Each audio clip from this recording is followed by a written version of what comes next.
Hello, ഞാൻ സിദ്ദീഖാണ്. എൻ്റെ പുതിയൊരു വീഡിയോയിലേക്ക് എല്ലാവർക്കും സ്വാഗതം. അപ്പോൾ ഇന്ന് നമ്മളൊരു ലക്ഷദ്വീപ് യാത്രയിലാണ്. ലക്ഷദ്വീപ് യാത്രയ്ക്ക് വേണ്ടി നമ്മൾ കാലിക്കറ്റ് എയർപോർട്ടിലാണുള്ളത്. നമ്മൾ അഗത്തിയിലേക്കാണ് പോകുന്നത് ഫ്ലൈറ്റിന്. അപ്പം അവിടെ മാത്രമാണ് എയർപോർട്ടുള്ളത്. അപ്പോൾ അതുകൊണ്ട് നമ്മൾ ഇപ്പം കാലിക്കറ്റ് എയർപോർട്ട് ടു അഗത്തിയിലേക്കുള്ള യാത്രയിലാണ്. അപ്പം നമുക്ക് ഇൻഡിഗോൻ്റെ ഒരു വിമാനമാണ്. രാവിലെ 9:05 ടേക്ക് ഓഫ് പറഞ്ഞിട്ടുള്ളത്. അപ്പം ഏകദേശം ആ സമയമായി. അപ്പം ബോർഡിങ്ങിനായിട്ട് നമ്മൾ ഫ്ലൈറ്റിനടുത്ത് എത്തി. അപ്പം ഇതാണ് നമുക്ക് പോകാനുള്ള ഈ ഒരു ചെറിയ ഇൻഡിഗോൻ്റെ ഫ്ലൈറ്റാണ് നമുക്ക് പോകാനുള്ള ഫ്ലൈറ്റ്. അപ്പം ഫ്ലൈറ്റ് ഏകദേശം പറഞ്ഞ സമയത്ത് തന്നെ ടേക്ക് ഓഫ് ചെയ്തിട്ടുണ്ട്. അപ്പോൾ ഇതിന് കൊച്ചിയിൽ ലാൻഡ് ചെയ്ത് അവിടുന്ന് ആളുകളൊക്കെ ഇറങ്ങാനും കയറാനൊക്കെ ഉണ്ട്. അതിന് ശേഷമാണ് നമ്മൾ സെയിം ഫ്ലൈറ്റ് തന്നെയാണ്. സീറ്റൊന്ന് മാറി ഇരിക്കാനുണ്ട്. അവിടുന്ന് വേറെ സീറ്റാണ്.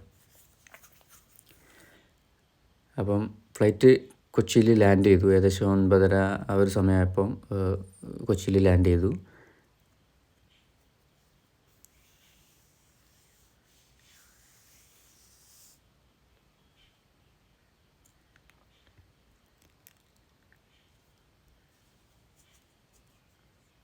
പതിനൊന്നര മണിക്കാണ് നമ്മൾ അഗത്തിയിൽ ലാൻഡിങ് പറഞ്ഞിട്ടുള്ളത്.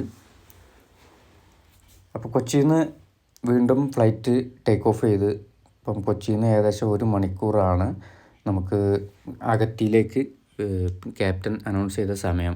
450 കിലോമീറ്ററാണ് അനൗൺസ് ചെയ്ത സമയം. അത് ഏകദേശം 1 മണിക്കൂർ കൊണ്ട് എത്തും എന്നാണ് ക്യാപ്റ്റൻ അനൗൺസ് ചെയ്തിട്ടുള്ളത്.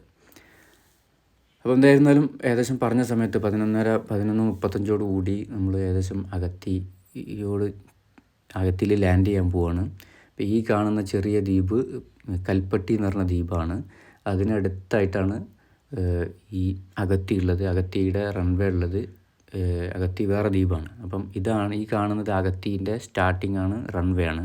അപ്പോൾ നമ്മൾ ലാൻഡ് ചെയ്യാൻ പോകണം അഗത്തിയിൽ.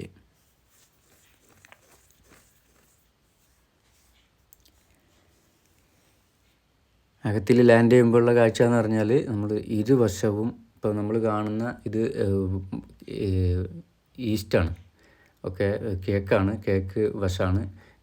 ഇടത് വശം നമ്മുടെ പടിഞ്ഞാറേ വശമാണ്. അപ്പം ഉദയവും അസ്തമയവും ഒരേ സമയം കാണാവുന്ന ഒരു സ്ഥലമാണ് ഈ ഒരു ദ്വീപ് എന്ന് പറയുന്നത്. അപ്പോൾ നമ്മൾ അവിടുന്ന് നമ്മളെ പെർമിറ്റൊക്കെ കാണിച്ചിട്ട്, എയർപോർട്ടിൽ നിന്ന് പെർമിറ്റൊക്കെ കാണിച്ചിട്ട് നമ്മൾ അവിടെ സീൽ ചെയ്യാനും അവിടെ എഴുതാനൊക്കെ നമ്മുടെ പെർമിറ്റൊക്കെ അവിടെ നോട്ട് ചെയ്യാണ്ട്. അത് കഴിഞ്ഞ് നമ്മൾ പുറത്തിറങ്ങിയാലുള്ള കാഴ്ച നേരെ ഇതാണ്. ഒരു 10-15 മീറ്റർ അപ്പുറത്ത് കടലാണ്.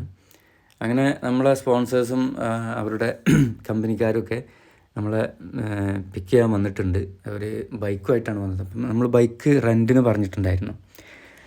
പെർ ഡേ 200 രൂപയാണ് ബൈക്കിന്. ഒരു 150 രൂപ പെട്രോളിനും വരും. അപ്പം ലിറ്ററിന് അങ്ങനെയാണ് അവിടെ. അപ്പോൾ നമ്മൾ ആ ബൈക്കിൽ നമ്മൾ എന്ത് ചെയ്യാണ്, നമ്മൾ റൂമിലേക്ക് പോവുകയാണ്. റൂമിലേക്ക് പോകുമ്പോഴുള്ള കാഴ്ച ഇതാണ്.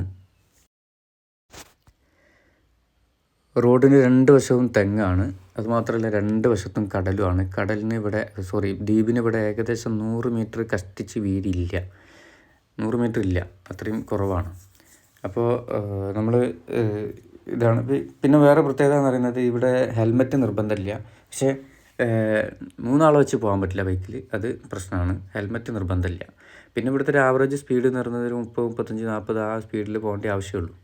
ഈ വരുന്നതാണ് എൻ്റെ കൂടെയുള്ള മഞ്ചേരിയിലുള്ള നൗഫലും പിന്നെ സാദിക്കും.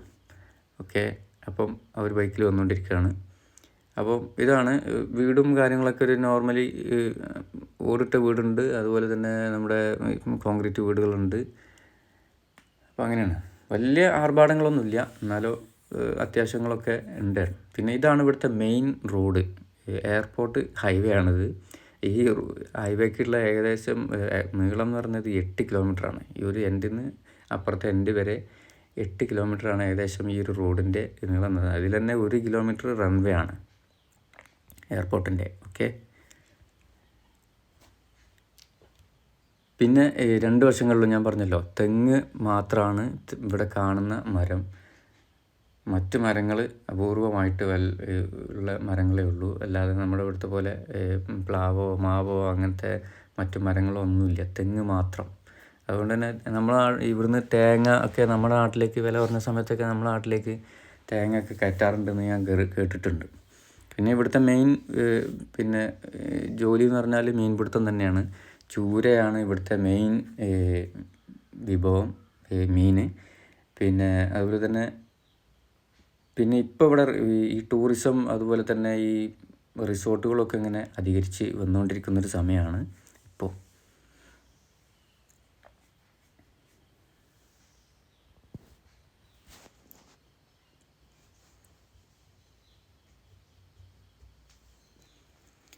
ചെറിയ ചെറിയ കടകൾ അവിടെ ഇവിടെയൊക്കെ ആയിട്ടുണ്ട്. അതുപോലെ തന്നെ ചെറിയ വലിയ അങ്ങാടി ആയിട്ടൊന്നുമില്ല.